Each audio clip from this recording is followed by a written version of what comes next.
Hello everyone, welcome back to another Destiny 2 video. And no, I'm not living under a rock.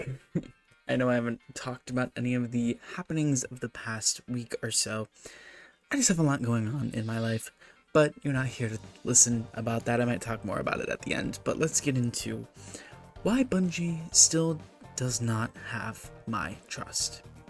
So a lot of you may not know, I've made my friends and clanmates know I've been voting a lot more with my wallet recently.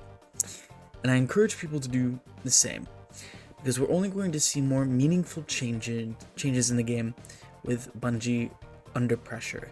Now, we're not at all responsible for what happened.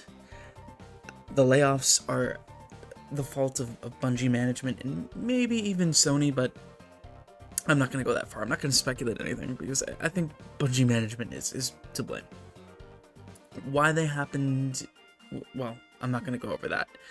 I have another video talking about that, so if you want to go see that, links in the description. But the whole point of Bungie regaining our trust is something that, it's going to take a while, and I don't expect it to happen overnight. But the finale of the Season of the Witch was a good place to start. And before I go into this, yes, it has been quite a bit of time, but I'm still going to say, spoiler alert, if you have not gone and done the last puzzle of the Imbaru engine, I highly suggest you do that before watching the rest of this video, because I too got spoiled by none other than Bungie themselves. So yeah, last warning, if you're still here, well, you're getting spoiled. So it's going to be around an Ahamkara. Savathun was able to save one Ahamkara egg from Riven, and this egg is uncorrupted, meaning that it will hatch probably soon, and we'll be able to use this Ahamkara to wish whatever the frick we want. Yes, I said frick. I'm sorry. Whatever. The reason this got spoiled is because the Destiny the game account, whatever you want to call it, posted a tweet about Season of the Wish only a few hours before, or I'm sorry, a few hours after the Imbaru engine puzzle went live. So that meant if you had not done it the day it came out, or whatever, you at least knew there was an Ahamkara involved. And it doesn't take a lot to put two and two together, because Savathun orchestrated Riven wishing the corruption upon the Awoken in the first place.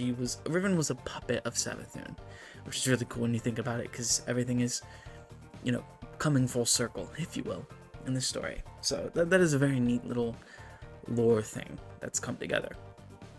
But Bungie, you have to do better, and I know this isn't to be satirical or anything, but they did fire a lot of their community management teams or social media teams.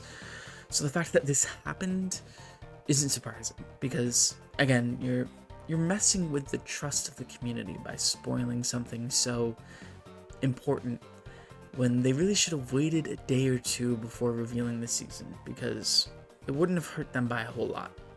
And that goes into why Bungie has lost our trust. Stuff like this. People getting spoiled on Twitter or whatever just because they didn't log on for weekly reset. This is the kind of FOMO that I talked about in a recent video where, yeah, FOMO still exists in this game. Bungie has done a lot, and they are doing a lot to try and stave off FOMO, but it still exists, right? And some people I know probably waited until now to do the seasonal content, and that's fine. That's fine. There's nothing wrong with that. So getting spoiled, you probably don't care as much, or maybe you're careful to avoid these types of things. But as someone who's an avid Twitter user, it was very difficult for me to not avoid it. I guess I could have, but you get the point. Like the game studio itself spoiling things is one thing. If it was like a leak, maybe I wouldn't have seen it until a day or two later. But the fact that it was Bungie, of course I'm going to see it on my timeline. My friends are posting about it. My clanmates have it. They're all over it. But anyways, let's move to the TWID that happened this week. I know this is kind of old news, but again, lack of trust. So we're starting at the top here. I'm not going to get too much in this TWID because there's a lot of Crucible stuff, and I'm just depressed about Crucible because it's not where it should be. So we're just going to talk about these bullet points here. So we start at the top. Destiny 2 team, you can see, is in the notoriety. They are crafting this. It's a team thing. No more personality around the TWID, which is something I can get over. But boy, am I going to miss the personalities like Sam and Griffin Bennett that we had on the TWIDs. So the TWID reads, "This week in Destiny we get back up. Last week was a tough week. We appreciate all of you who've shared your kindness and empathy towards those affected and those at the studio.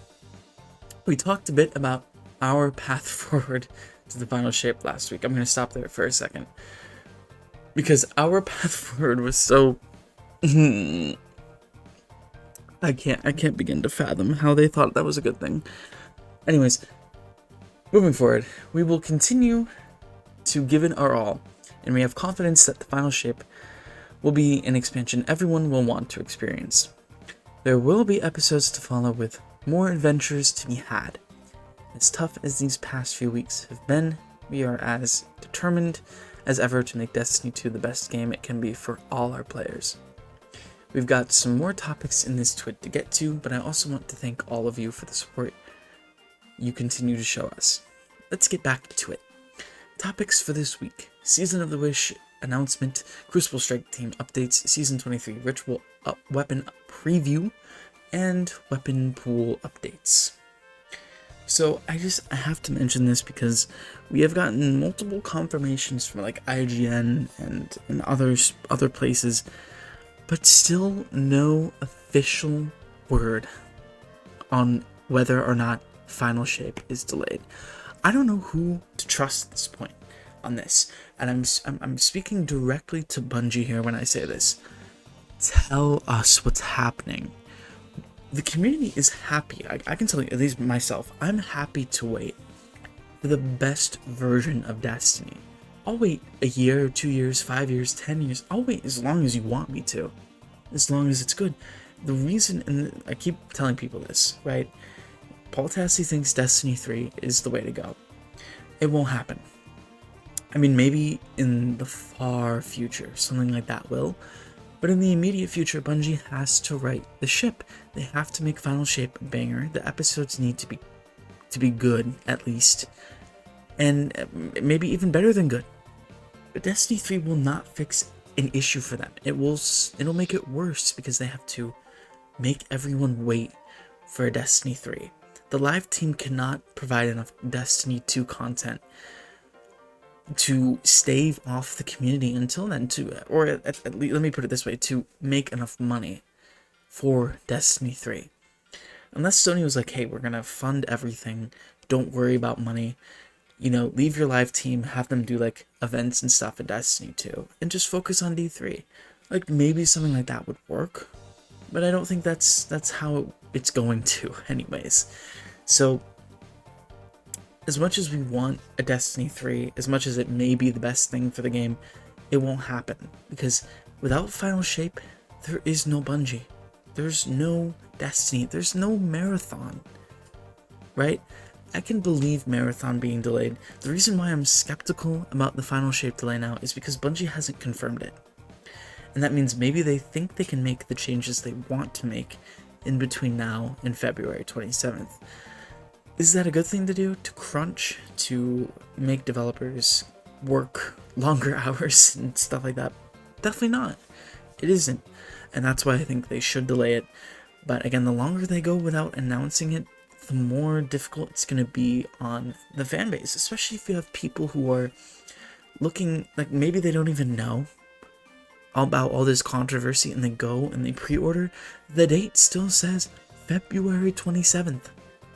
So someone's going to get bamboozled, and someone's probably going to be upset when they're told, hey, you're not going to get this content for another 4 months, FYI. It's not a big deal at the end of the day if you're someone like that, because you're still going to get what you paid for eventually, and maybe even a better version of it. But again, if we're talking about trust, we've had to rely on Paul Tassi, and a lot of news outlets for information. We can't trust what Bungie's saying. We can't even trust they'll tell us what's going on. So, again, it's still an issue. Maybe we'll see more information about that kind of stuff in the twids to come. But again, it would have been phenomenal to see them come out and say something. Yeah. Season of the Wish comes November 28th. I'm going to try to cover it. If you remember at the beginning of the video, I did say that I do have quite a bit going on in my personal life. I will be moving shortly in with my significant other, and I will be able to pump out more content, but since I'm moving soon, and it'll be actually on the same day Season of the Wish comes out, that means that I won't be putting out as much stuff in between now and then, but once Season of the Wish does come out, I will be putting out some more content. So yeah, thanks for watching. Let me know what your thoughts are on all of this. Does Bungie have your trust right now? Or are you in the same boat as I am? Anyways, you can come watch my stream. I've been playing a lot of Apex Legends recently. Can't speak right now. Sorry, it's like 4 a.m. But Apex has a lot of free events going on. The Posty event is so fun. And it's free. But that's the most important part. It's free. Overwatch has been kind of fun, although that game still has a lot of flaws, and there's a lot of single-player games I'm going to be playing as well until the next season comes out, and probably after that as well. So yeah, like if you enjoyed the video, comment again what your thoughts are, and subscribe. Yeah, see you next time.